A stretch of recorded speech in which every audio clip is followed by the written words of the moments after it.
Fiat 500. Ne moreš, da ga ne bi pogledal, in v tem je res njegova moč. Kmalu bo 10 let, odkar je prišel, in še vedno je seksi. Tekmece pa to močno boli.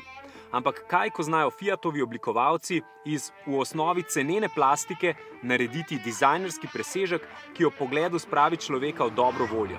In to nič manj kot umetnost.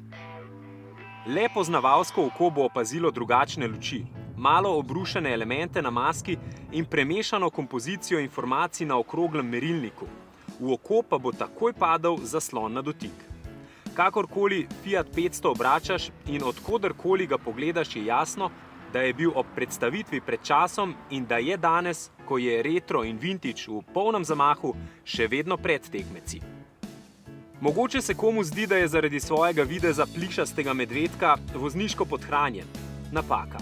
500 ima resno podvozje, primerno čvrsto vzmetenje in presenetljivo neposreden volanski mehanizem. V preizkušanem Fiatu 500 pa motor tem danostim ni mogel slediti. 8-ventilski štirivaljnik se dobro počuti le pri pretežno defenzivnem slogu vožnje. Takrat je tudi primerno tih in varčen. Pri taki rabi je 51 kW več kot prava zaloga moči. Za malo bolj temperamentno vožnjo pa je izbira tega agregata preskromna, saj postanejo konkretnejši vzponi, daljši avtocestni podvigi in hitra prehitevanja nepotrebne travme.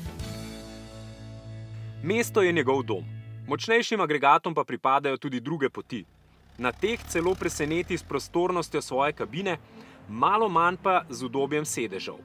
In ja, seveda, 500 se lahko pred vas pripelje v številnih drznih in emocionalno učinkovitih zunanjih barvnih kombinacijah in motivih. Te v mestne ulice prepolne enojajčnih kopij malih avtomobilov tako vnašajo prepotrebnega duha in dobro voljo.